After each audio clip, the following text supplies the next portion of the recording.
The stars stretched endlessly before the human ship Endeavour as it moved through the darkness of space. Inside the command bridge, Ambassador Kalen Ross stood with his arms crossed, watching the massive structure that appeared on their screens. It looked like a living thing, pulsing with strange lights and covered in what seemed like organic tissue rather than metal. "That's not a normal space station," Dr. Sarah Chen whispered beside him. She was the ship's head scientist, and her eyes were wide with fascination and fear. "No, it's not," Ross agreed. "But it's what we came here for. First contact with alien life." The communications panel beeped. A voice came through, speaking perfect English somehow. "Human vessel. You will dock at Portal 7. The collective synthesis wishes to meet you." Ross nodded to the pilot, and the Endeavour moved forward. As they got closer, Sarah gasped. The station wasn't just organic looking. It was actually alive. She could see it breathing, expanding and contracting like a giant lung in space. They docked carefully. The airlock opened and a strange smell filled the corridor. It reminded Sarah of hospitals and gardens mixed together. 3 aliens waited for them on the other side. The largest one stood in the center. Her skin was pale blue and seemed to shimmer like water. She had 4 arms and eyes that glowed with a soft golden light. "I am Matriarch Velshara," she said. Her mouth didn't move, but somehow they heard her voice in their heads. "Welcome to the Galactic Collective. We have been expecting you." Ross stepped forward and extended his hand. Velshara looked at it curiously but didn't take it. Instead, one of her companions, a shorter alien covered in gray fur, scanned Ross with a small device. "We do not touch unknown species," Velshara explained. "Not until we understand their biology." "It is the law." Sarah felt a chill run down her spine. Something about the way Velshara said law felt wrong. They were led through corridors that pulsed with life. The walls were warm to the touch. Strange plants grew from the ceiling, and the floor felt soft beneath their boots. Everything here was alive, and everything seemed connected. Finally, they entered a vast chamber. In the center was a pool of glowing liquid. Holographic images floated above it, showing different alien species and their genetic codes. "This is the heart of our civilization," Velshara said proudly. 12,000 years ago, my ancestors discovered the Genesis Code. It is the mathematical pattern that underlies all life in the galaxy. With it, we can read, write, and control the very essence of existence. The gray-furred alien stepped forward. "I am Curator Zenith. Every species in the galaxy has registered their genetic template with us. We ensure harmony and prevent genetic chaos. We are the gardeners of life itself." Ross frowned. "Registered? What does that mean exactly?" Velshara's eyes brightened. "It means we scan their DNA and add it to the collective database. Then we insert small modifications, safety measures. These modifications ensure that species cannot harm themselves or others through uncontrolled evolution or genetic warfare." "You change their DNA without permission?" Sarah asked, her voice sharp. "We preserve order," Velshara replied calmly. "Before the synthesis, species destroyed themselves with biological weapons. They created plagues that wiped out entire worlds. We stopped that. Now, all life in the galaxy exists under our guidance and protection." The third alien, who had been silent until now, spoke. It looked like a mass of floating crystals held together by energy fields. "You will submit to scanning. You will receive the standard modifications. Then you will be welcomed into galactic civilization. This is how it has always been done." Ross felt his jaw tighten. "And if we refuse?" The chamber fell silent. Velshara's forearms moved in what might have been a gesture of sadness. "Then you cannot be allowed to exist. Uncontrolled biological entities are too dangerous. We will show you why." The holographic display changed. It showed a beautiful planet covered in purple forests and blue oceans. Then the image shifted. The same planet appeared again, but now it was gray and dead. Cities stood empty. No plants grew. This was the world of the Krell, Velshara explained. They refused to join the synthesis. They believed in what they called freedom, so we demonstrated the consequences of rejecting order. We activated their biological lock. "What's a biological lock?" Sarah asked, though she dreaded the answer. Zenith tapped his device and new images appeared.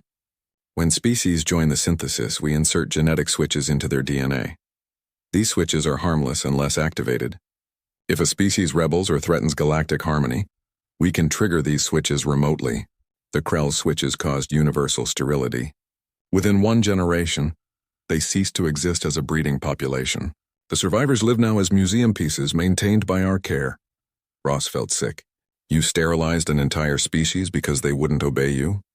We maintained order, Velshara corrected, and we gave them more mercy than they deserved. They could have suffered far worse. Our biological locks can cause madness, docility, or immediate death if necessary. Sarah grabbed Ross's arm. We need to go, now. But Velshara raised one of her hands. You have 30 of your days to decide. Return to your homeworld. Consult with your leaders. But understand this. Every species in the galaxy has made this choice. All chose to join us. Those who refused no longer exist in any meaningful way. The crystalline alien floated closer. Your biology is unusual. We detected strange patterns in your initial scans. Chaotic elements. We will need to study you carefully before designing appropriate modifications. But do not worry. We have never failed to bring a species into harmony with the Genesis Code. Ross straightened his shoulders. Humanity will make its own choice. We'll return in 30 days with our answer. As the human delegation walked back to their ship, Sarah leaned close to Ross. They're slave masters, she whispered. They control every living thing in the galaxy through genetic manipulation. They're not gardeners. They're tyrants, Ross nodded grimly. I know. And we need to figure out what makes humans different before they try to lock us down like the Krell. The Endeavor pulled away from the station and jumped into faster-than-light travel. Behind them, Matriarch Velshara watched them go. The humans will comply, she said confidently. They always do. Life cannot exist without order. They will learn this truth as all species do. But Curator Zenith looked at his scanner with troubled eyes. The human genetic code on his screen was unlike anything he had ever seen. It twisted and writhed with chaos, fighting against every pattern he tried to apply to it. Something was very wrong with these humans, or perhaps something was very right. The emergency council room on Earth was packed with representatives from every nation. Holographic screens showed the recordings from the Endeavor's encounter with the synthesis. Ambassador Ross stood at the center, his face tired but determined. They're not offering us membership, he said bluntly. They're demanding submission. And if we refuse, they'll make us like the Krell. Sterile, controlled, effectively extinct within a generation. General Marcus Wade slammed his fist on the table. Then we fight. We've faced extinction before and survived. We'll do it again. Fight with what? Asked President Chen, Sarah's distant cousin. They control biological life itself. They can create plagues we've never seen. They can modify living weapons faster than we can respond. This isn't an enemy we can shoot. Dr. Sarah Chen stepped forward. Maybe we can't shoot them, but I think I know why they're worried about us. She pulled up a holographic image of human DNA. Look at this. Then look at this. She showed another image, this one of an alien species called the Thren. See the difference? Most of the council members shook their heads. To them, both looked like complex spirals of genetic code. Exactly, Sarah said. You can't see it easily, but it's there. The alien DNA is clean, organized. It follows clear mathematical patterns. It's like a well-designed computer program, beautiful and efficient. She zoomed in on the human DNA. Now look at ours. It's messy, full of what we used to call junk DNA, filled with viral insertions from millions of years of infections. Our genetic code looks like a computer program that's been hacked, rewritten, corrupted, and patched together thousands of times. So we're inferior? Someone asked. No, Sarah said with a small smile. We're unpredictable. Earth is what the synthesis would call a nightmare world. High radiation from our sun, countless viruses and bacteria all fighting for survival. Horizontal gene transfer where organisms steal DNA from each other. Our evolution was messy and violent and chaotic, and that chaos is written into every cell of our bodies. She pulled up another chart. Human immune systems are incredibly aggressive compared to other species. We have to be. We evolved on a planet where everything was trying to kill us at the microscopic level. Our bodies learn to adapt, to change, to fight back against biological threats constantly. Ambassador Ross leaned forward. What are you saying, Doctor? I'm saying their biological lock technology probably won't work on us, Sarah explained. It requires genetic obedience. Standardized patterns they can predict and control. But human DNA doesn't obey patterns. It's too variable, too adaptive. Every human is slightly different at the genetic level. What works on one person might not work on another. General Wade's eyes lit up. Can you prove this? Give me 2 weeks, Sarah said. I have samples of the scanner data the synthesis took from us. I can simulate their control technology and test it against human cells. But I need full access to the bioweapon research facilities. President Chen nodded. You have it. Whatever you need. General Wade, prepare our defenses. If Dr. Chen is wrong, we need to be ready for war. Sarah spent the next 12 days barely sleeping. Her team worked around the clock, trying to understand how the synthesis biological lock functioned. It was brilliant and terrifying. The synthesis had discovered how to write commands directly into DNA using specific electromagnetic frequencies. These commands could turn genes on or off, triggering sterility, docility, or death. On the 13th day, they tested it on human cell cultures. Sarah held her breath as they activated the simulated biological lock signal. The cells should have stopped dividing. They should have begun their programmed death. Instead, they kept growing normally. The biological lock commands were being ignored. Run it again, Sarah ordered. Higher frequency. They tried 10 more times with different settings. Nothing worked. The human cells simply didn't respond to the control signals. In fact, after the 5th attempt, Sarah noticed something incredible. The cells were adapting. Their membranes were changing to block the electromagnetic frequencies entirely. It's like they're learning, whispered Dr. James Park, her assistant. The cells are treating the biological lock signals like an infection and developing immunity. Sarah ran to report her findings to the council. But when she arrived, there was chaos. General Wade was shouting orders and alarm sirens were blaring. What's happening? Sarah demanded. Ross grabbed her arm. The synthesis sent a message an hour ago. They said our 30 days are up. They're sending what they call purifiers to test our defenses. And Sarah, they're already here. The screens showed satellite footage of 3 massive organic ships entering Earth's atmosphere. They looked like giant predatory fish with mouths that could swallow buildings. As they descended, they released smaller creatures. These purifiers looked like a nightmare mix of insect and reptile, each one the size of a tank. How many? Sarah asked. 50 per ship, Wade replied grimly. 150 bioweapons heading for major cities.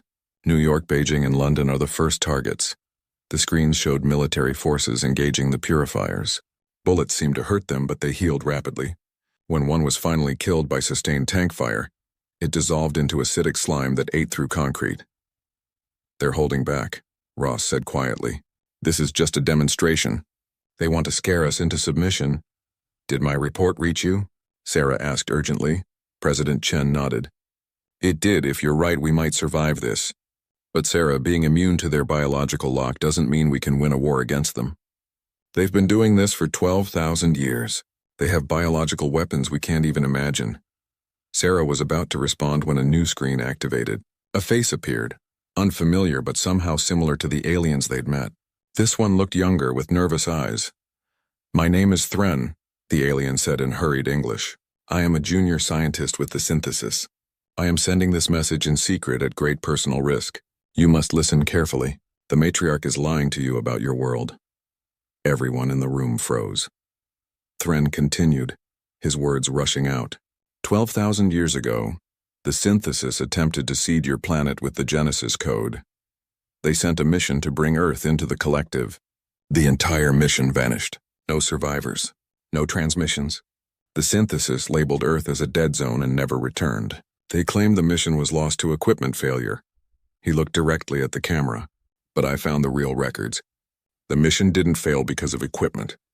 They died because Earth's biosphere killed them. Your viruses, your bacteria, your aggressive immune responses, everything about your planet destroyed the Genesis code they tried to insert. Earth rejected the synthesis at the molecular level. Sarah felt her heart racing. That's why we're different. They couldn't control our evolution because they couldn't survive here long enough to modify it. Thren nodded. You evolved in what the synthesis considers a genetic hell. And that is why you terrify them. You are proof that life can exist, can thrive without their control. If other species learn this, the entire synthesis could collapse. Please, I request asylum. I will help you fight them. Because what they did to the Krell, they have done to thousands of species, and I can no longer serve them. The transmission ended abruptly. For a moment, no one spoke.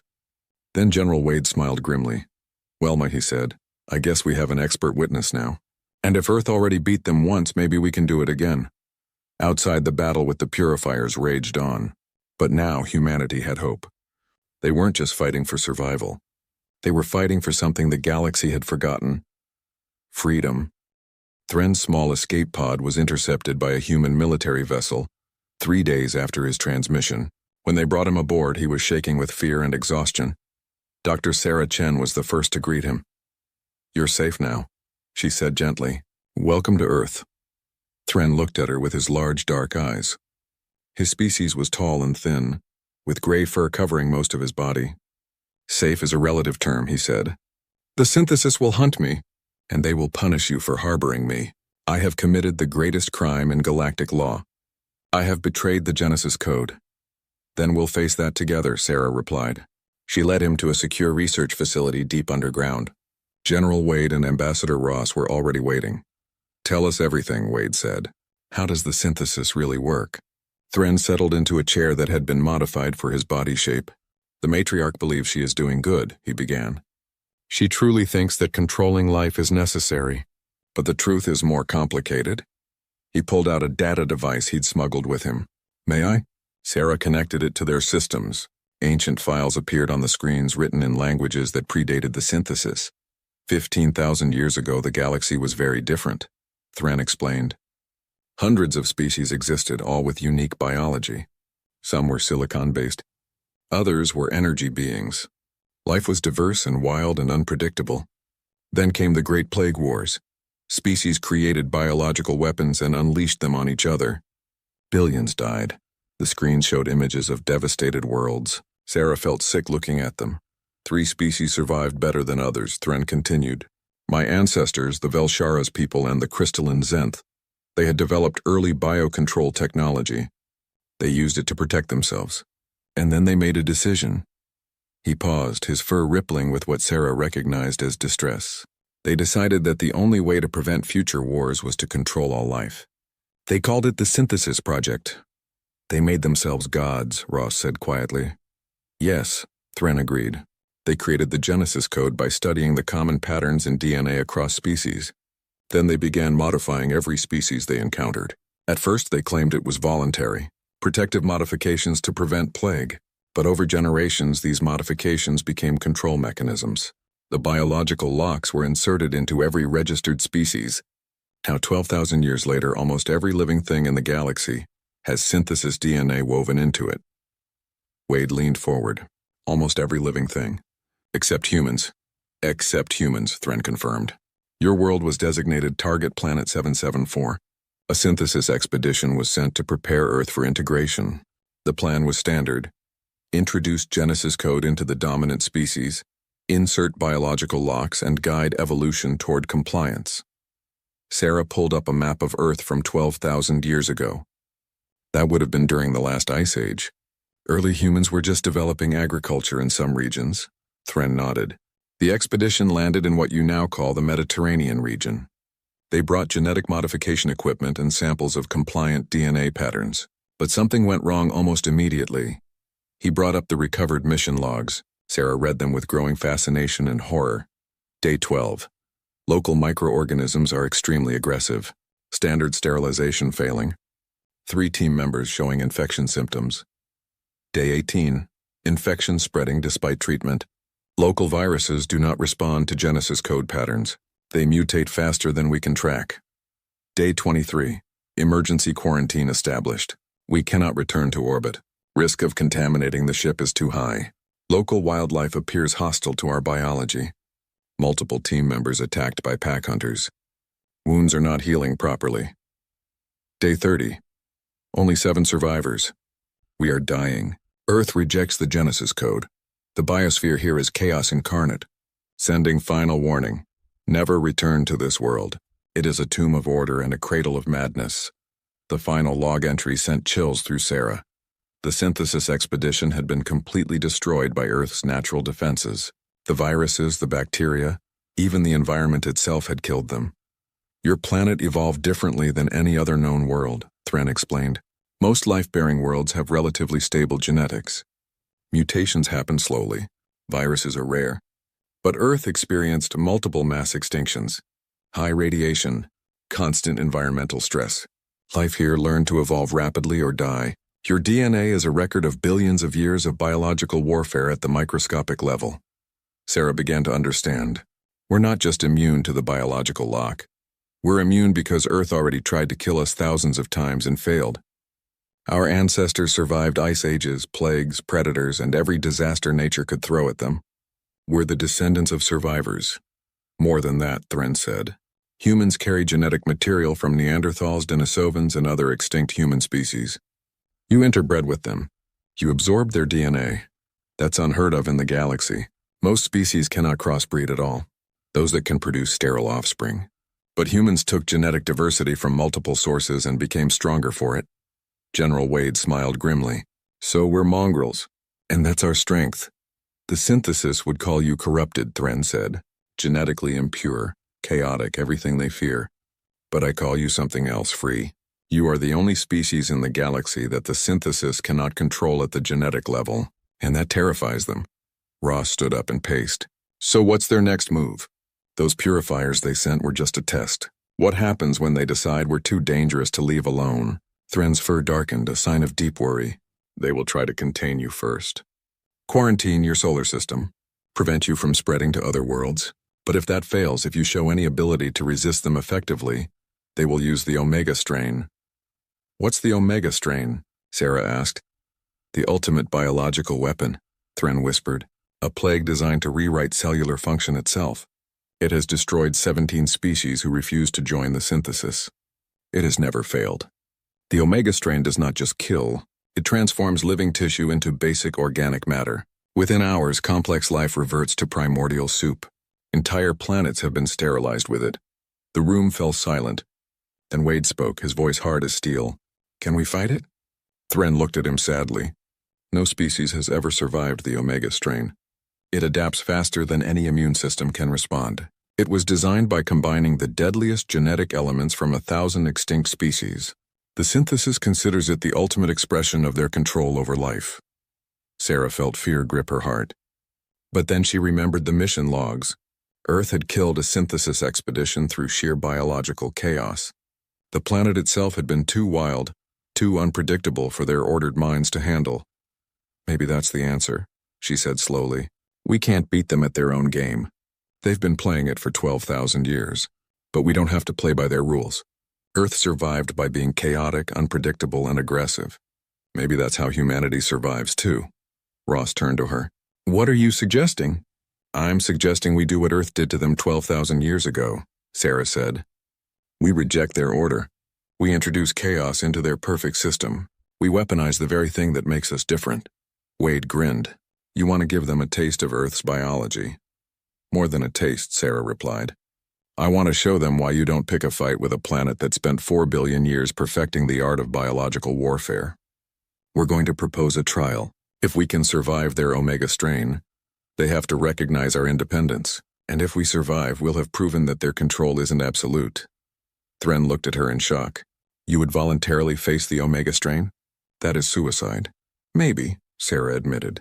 Or maybe the reason the synthesis never came back to Earth is because they knew they couldn't win. There's only one way to find out. Ambassador Ross nodded slowly. It's insane, but it might be our only chance. If we refuse, they attack anyway.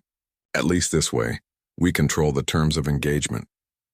And if it works, Wade added, we'll have given hope to every species in the galaxy that's living under synthesis control.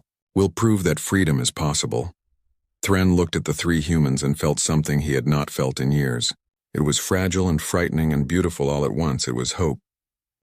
The human ship Prometheus hung in space between Earth and the synthesis station. Inside were 100 volunteers, all military personnel who understood they might not survive. Captain Maria Torres stood on the bridge watching as alien ships surrounded them. This is insane, her second officer muttered. We're volunteering to be infected with a doomsday plague.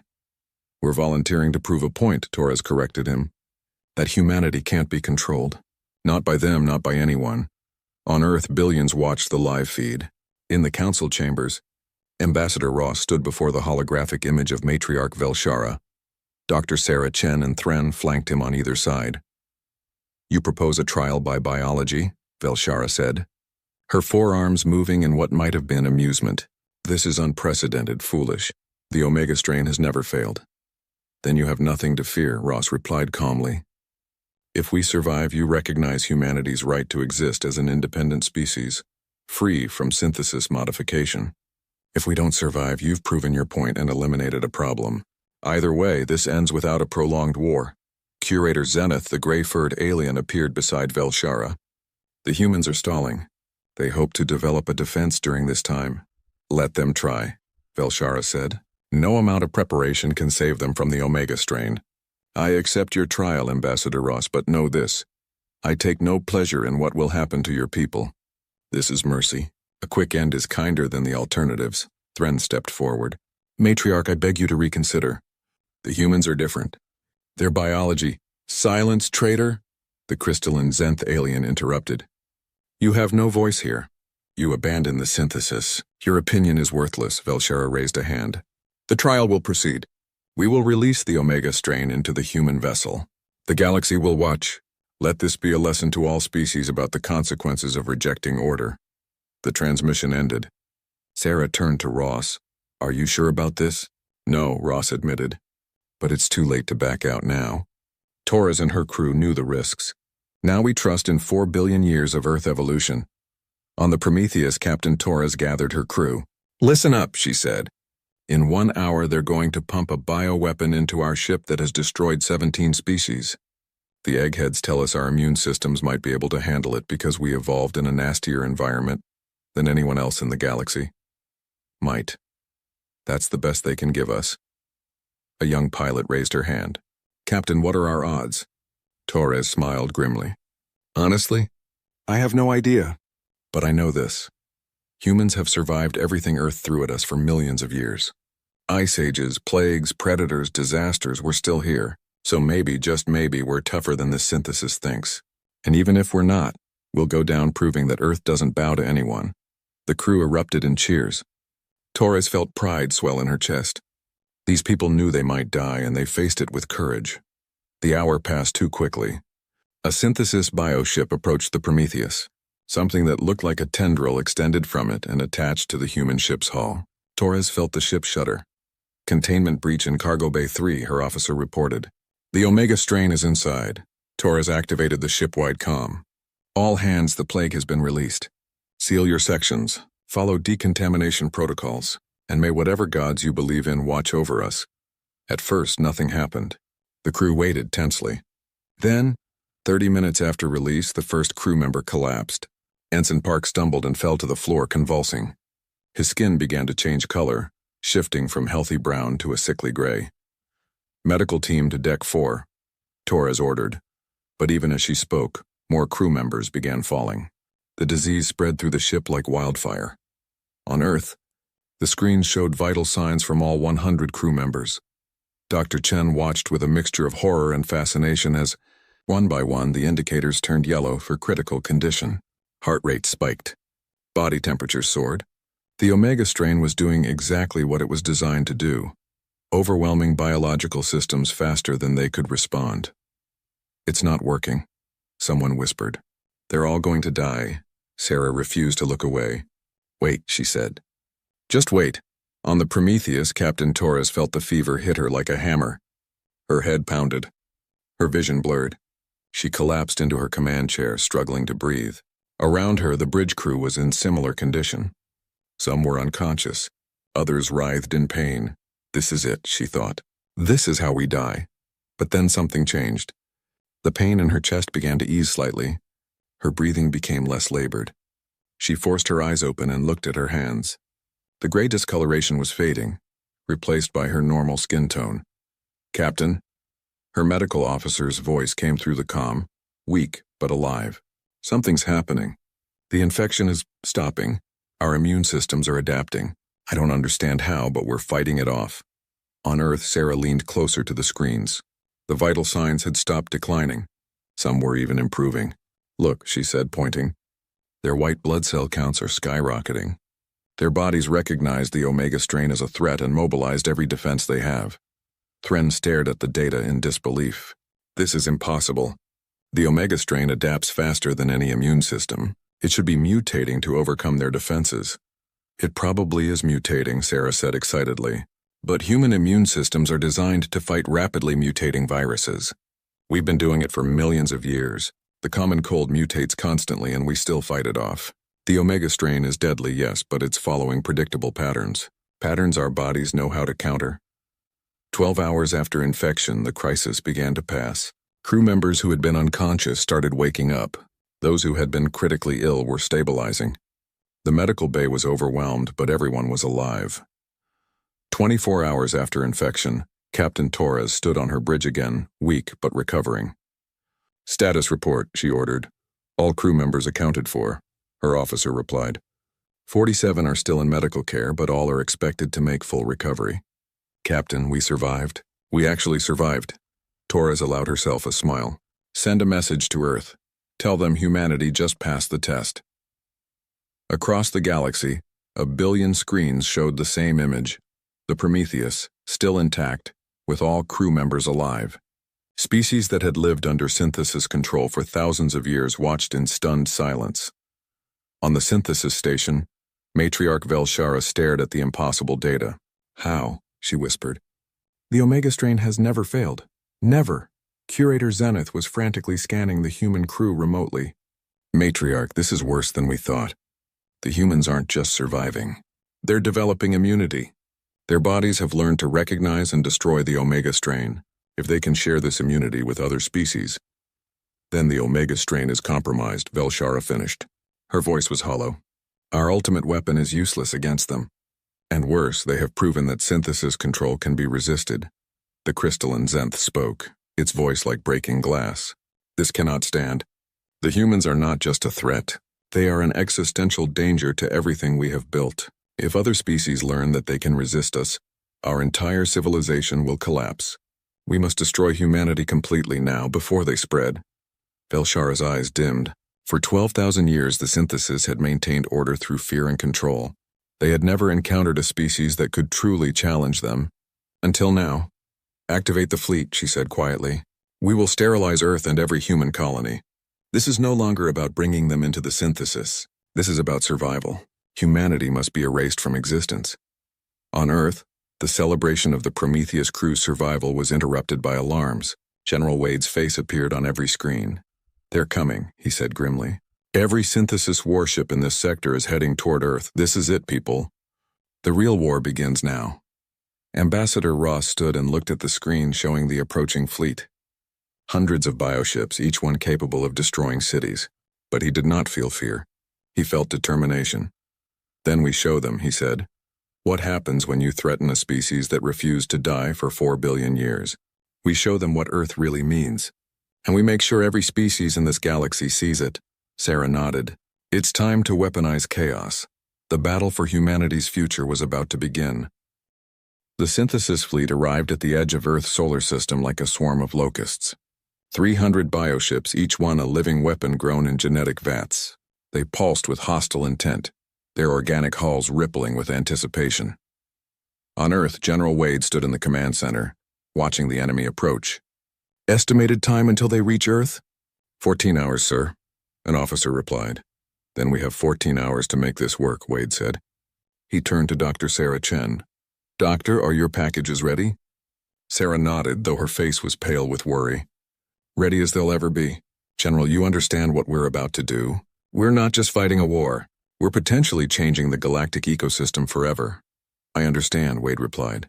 "But they left us no choice. They want to erase humanity.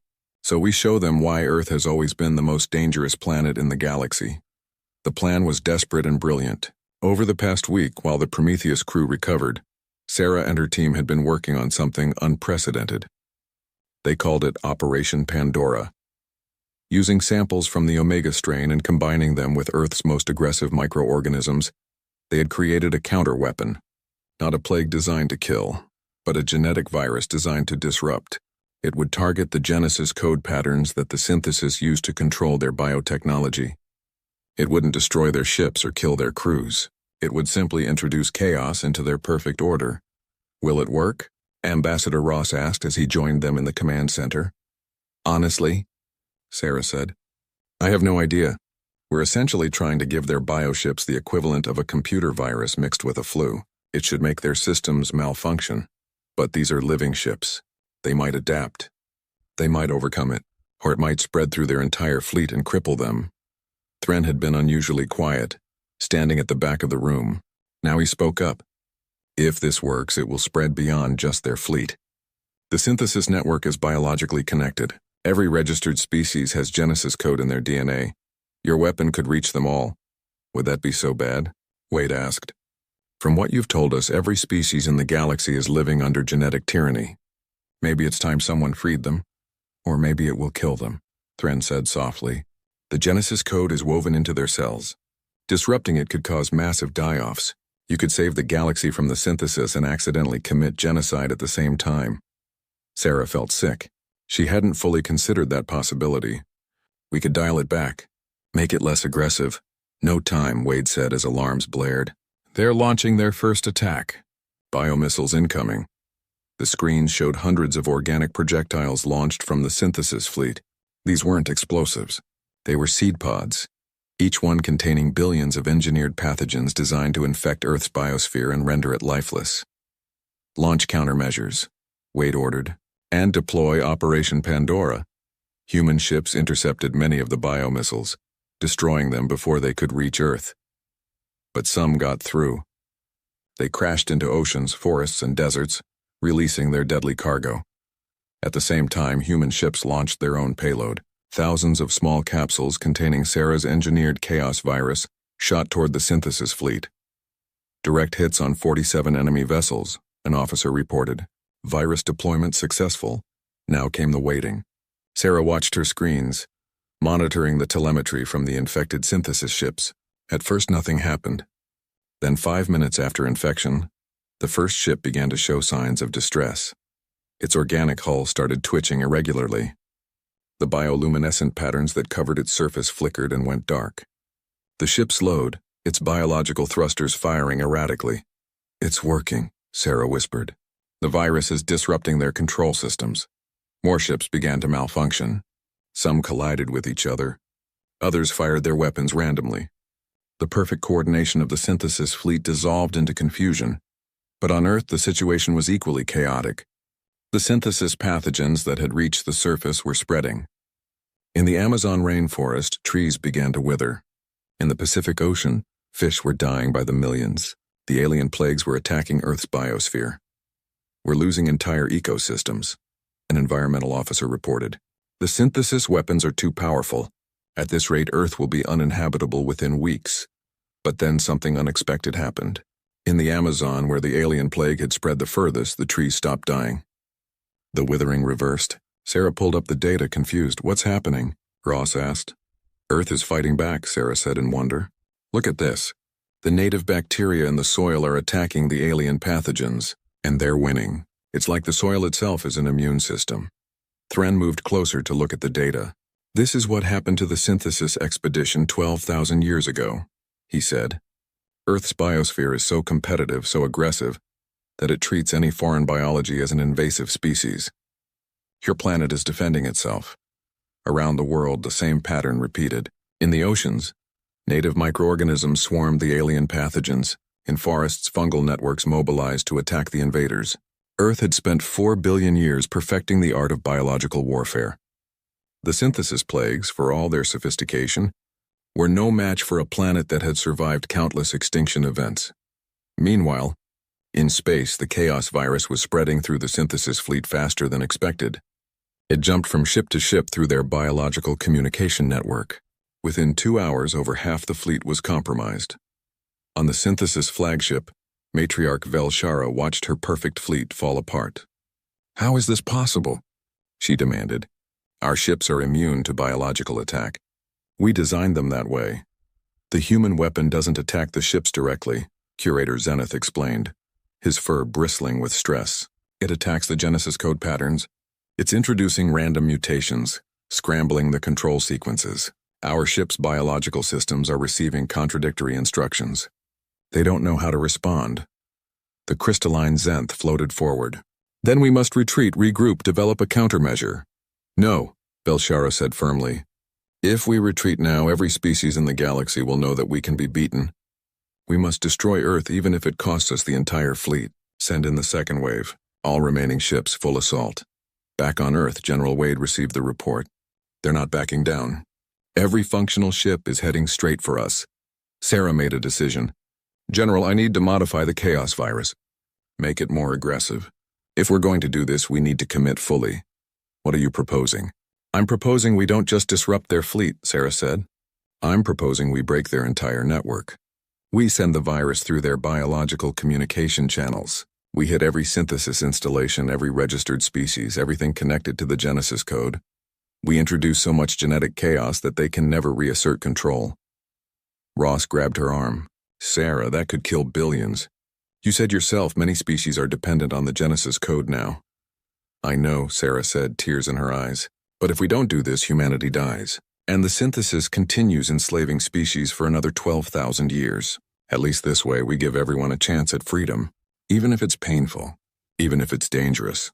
Thren stepped forward. I will help you, he said. I know the synthesis network better than anyone. Together, we can target the modifications to minimize casualties. We can try to disrupt control without destroying the species themselves. Wade looked at Ross. The ambassador looked back. An entire world's fate rested on this decision. Do it, Ross said finally. But Sarah, Thren, you make this as surgical as possible. We're trying to free species, not kill them.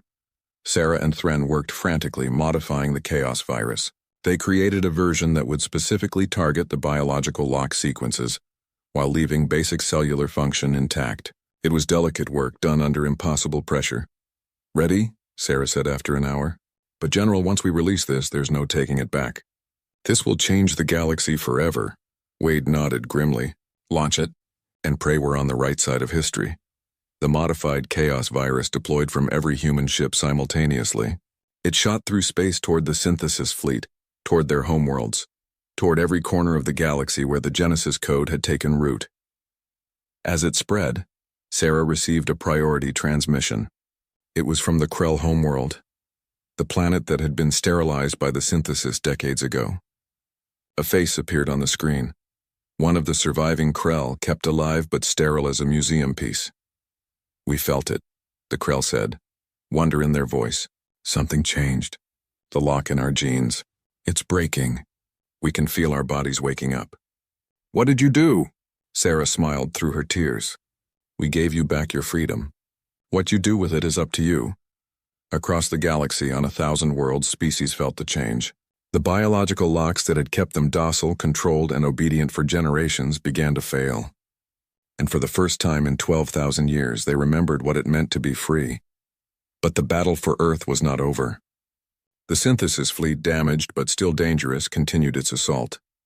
The real fight was just beginning. The synthesis flagship was dying. Matriarch Velshara felt it through her neural connection to the ship's biological systems. The chaos virus had infected the vessel's core functions. The living walls spasmed irregularly. The breathing vents wheezed with distress. Her perfect ship, grown over decades and attuned to her thoughts, was becoming unpredictable. Status of the fleet, she commanded. Curator Zenith's voice was strained. 70% of our ships are non-functional. The rest are experiencing cascade failures. Matriarch, we must retreat. If we continue, we will lose everything. We have already lost everything, Velshara replied quietly. She pulled up galactic communications. Reports were flooding in from every synthesis-controlled world. The biological locks were failing across the entire network. Species were experiencing genetic awakening. Some were celebrating. Others were panicking as their biology became unpredictable again.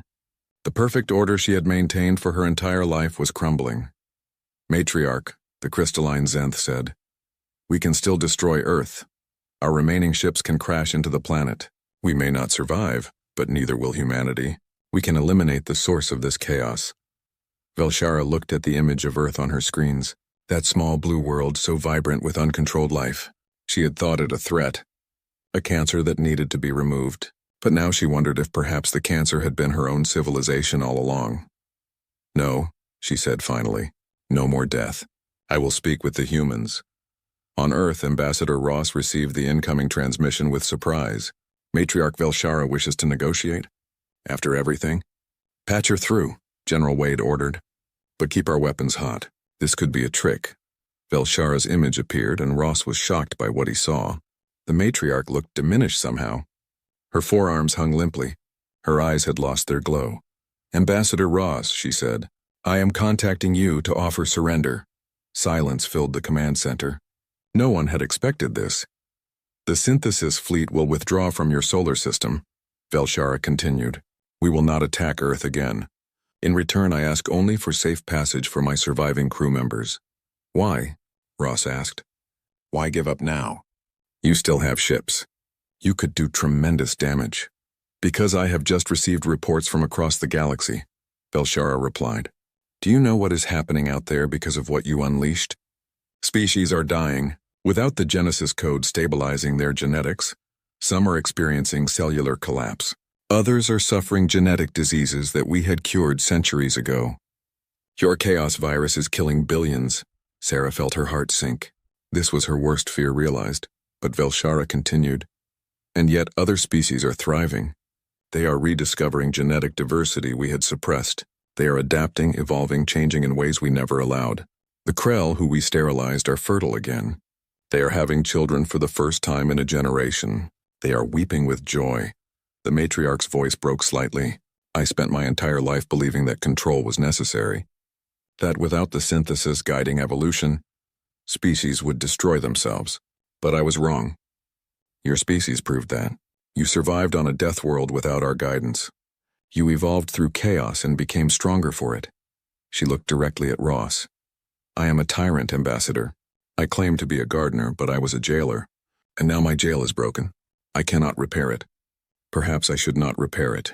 So I surrender. Not just this fleet, but the synthesis itself. Do with us what you will. Ross exchanged glances with Wade and Sarah.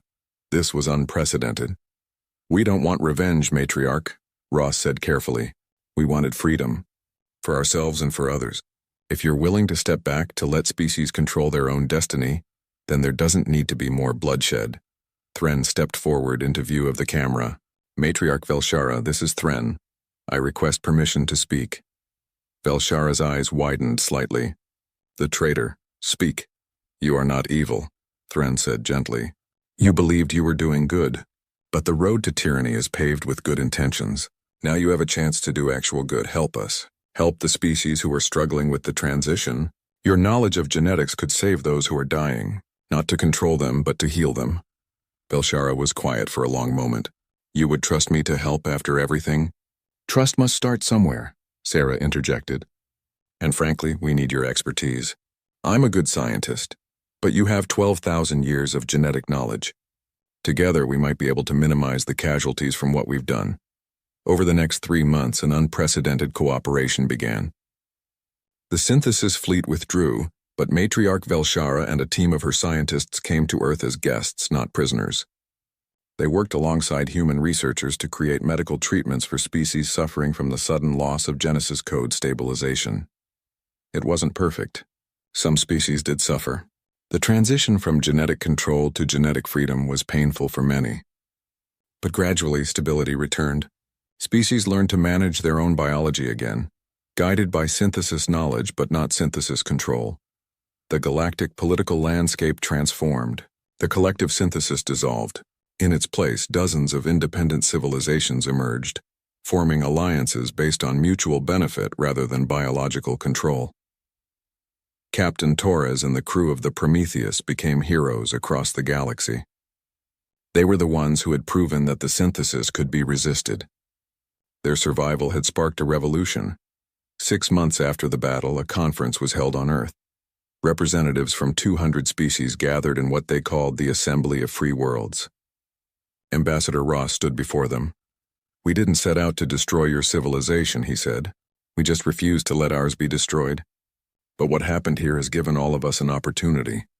For 12,000 years, the galaxy has been ordered, controlled, and safe. Now it's going to be chaotic, unpredictable, and dangerous. And that's okay. Because chaos is where evolution happens. Chaos is where freedom lives. He gestured to the image of Earth rotating behind him. My planet taught us that life finds a way. Not through control, but through adaptation. Not through order, but through diversity. We want to share that lesson with all of you. Not as masters, but as partners. Matriarch Velshara, who sat in the audience, stood. Many species gasped. She had become a controversial figure, respected for her knowledge but reviled for her past actions. Ambassador Ross is correct, she said. I spent millennia fighting chaos, trying to impose order on life itself. But life is meant to be chaotic. It is meant to surprise us, to challenge us, to grow beyond our expectations. I see that now. And I dedicate the rest of my life to helping repair the damage my civilization caused. The assembly erupted in mixed reactions. Some applauded. Others shouted in anger. But gradually a consensus emerged. The past could not be changed, but the future could be built together. Dr. Sarah Chen stood on the observation deck later that night, looking at the stars. Thren joined her. "Do you think it will work?" he asked. "This new galactic order?" "Honestly, I don't know," Sarah admitted. "We've unleashed something we can't fully control. Some species will thrive. Others will struggle. There will be conflicts, maybe even wars. It won't be peaceful, but it will be free," Thren said.